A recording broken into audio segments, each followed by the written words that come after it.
ওভারকে আমার তার শাশুড়ির কাছ থেকে দেখেই শিখেছে। ক্লিন অভিযান। তো ইন্ডিয়ান সবজির মিল প্রেপ এখনো কন্টিনিউস। হাই আগে একদম ঠিকঠাক আছে। পটলও পারফেক্টলি ফাইন। আর উচ্ছে কেটে রেখেছিলাম ভাজার জন্য, সেটাও একদম পারফেক্টলি ফাইন। তো আজকে এখানে রোববার, তো একটা উইক তো পুরো কমপ্লিট হয়ে গেছে যে ইন্ডিয়ান মার্কেট থেকে সবজি এনে রান্নাবান্না করেছি last week, and then this week also. এই উইকটাতেও আমি একবারেই করবো। তো আজকে রোববার, তো ভাবছি আজকেই সবগুলো একবারে রান্নাবান্না করে রেখে দিই, কারণ ইচ্ছা করছে না আর উইকের মধ্যে রান্না করতে। এখানে জল ঝরতে বসে রাখা হয়েছে, সবজি চিংড়ি একটু আলুটা শেষ হয়ে গেছে।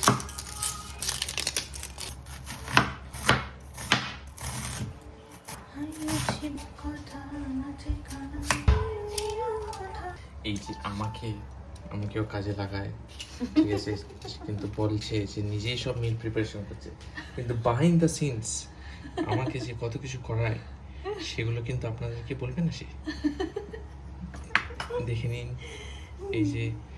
এই যে চিংড়ি মাছ দিয়ে যা যা রান্না হবে সেইটার পেছনে আসল যে স্বাদটা, সেটা কিন্তু এই নুন হলুদ মাখিয়ে রাখাতেই।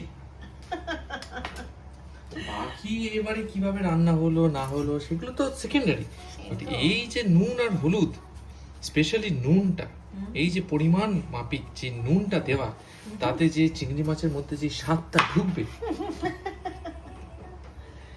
একদম একদম এই জিনিসটাই মেইন, বাকি সব সেকেন্ডারি। তো প্রাইমারি যে কাজটা সেটা কিন্তু আমি করে দিলাম, ঠিক আছে। তো অলওয়েজ এটার থেকে একটাই টেকাবে আপনাদের সবার, অলওয়েজ ভাউচ ফর ইয়োরসেলফ, মানে যেটা বাংলায় আমরা বলি নিজের ঢাক নিচে পেটান। ইংলিশে এটা কথা শুনতে শোনাছিল, অলওয়েজ ভাউচ ফর ইয়োরসেলফ। ঢাক পেটানো শুনে হা হা অসাধারণ। এখন আপনারা যেরকম দেখছেন, সামনে ভোট আসছে, ইলেকশন আসছে, তো সব নেতা মন্ত্রীরা নিজেদের ঢাক পেটাচ্ছে।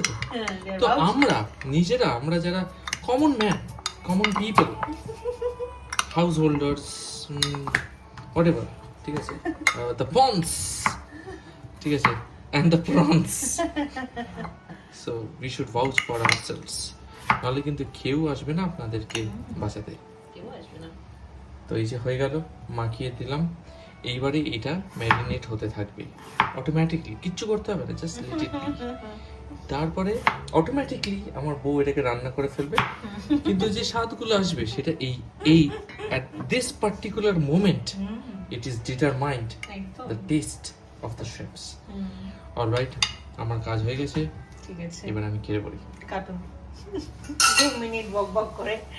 এই যে ওর জন্যই ভিডিওগুলো বড় হয়, আমার জন্য ভিডিওগুলো ইন্টারেস্টিং হয়। ও তাই তো, তোমার ভিডিওগুলো ইজ লাইক ভেরি সেটা শিখাই মানে তোমার জন্য বেশি ইন্টারেস্টিং হয়। ঠিক আছে, এবার আপনি কি গ্ল্যাড খেতে যাবেন?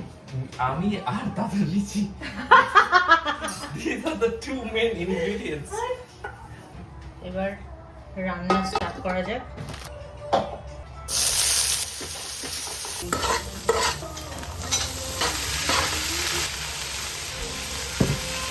আমি রাখবো এভাবে এতদিন থাকে নাকি?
উইকলি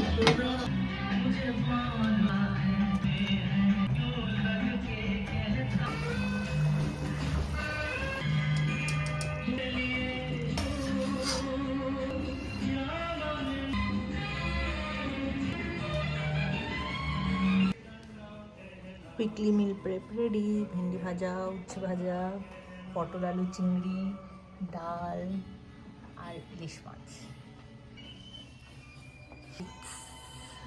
উচ্ছে ভাজা বাঙালির বাচ্চাদের ফেভারিট উচ্ছে ভাজা, যেটা মাদেরকে খুব কসরত করতে হয় বাচ্চাদেরকে খাওয়ানোর জন্য, এখন বড় হয়ে নিজেরাই বানিয়ে খাওয়াচ্ছে। নাম্বার 2, ডাল, মুগ ডাল অ্যান্ড ভেন্ডি ভাজা। খেতে খেতে নর্মালি কথা বলি না, বাট ডালটা ইজ লাইক টু গুড বলতেই হলো। And that too along with এক সপ্তাহ পুরনো ভেন্ডি কাটা, মানে কেটে স্টোর করে রাখা সেই ভেন্ডি দিয়ে ভেন্ডি ভাজা আলু দিয়ে বোঝাই যাচ্ছে না। মাসি মেশুদের এবার বলতে হবে যে কিছু Fantastic. হয় না। Everybody can, learn from this. It's all right. And make their life easy. Make their life easy. এইটার pioneer is actually my mom, my mother. So আমার বউ আর কি আমার তার শাশুড়ির কাছ থেকে দেখেই শিখেছে। So, প্লেট ক্লিন অভিযান। প্লেট ক্লিন অভিযান, কারণ এবার আসতে চলেছে মাছের রাজা ইলিশ মশাই, তাই জন্য দুজনেরই প্লেট আগে ক্লিন। ঠিক আছে। Final episode, সরষে ইলিশ। Look at that. Oh. ইলিশ মাছ সরষে দিয়ে পাতলার মধ্যে the flavors are there, স্বাদ is there, মানে which is the flavor and too good.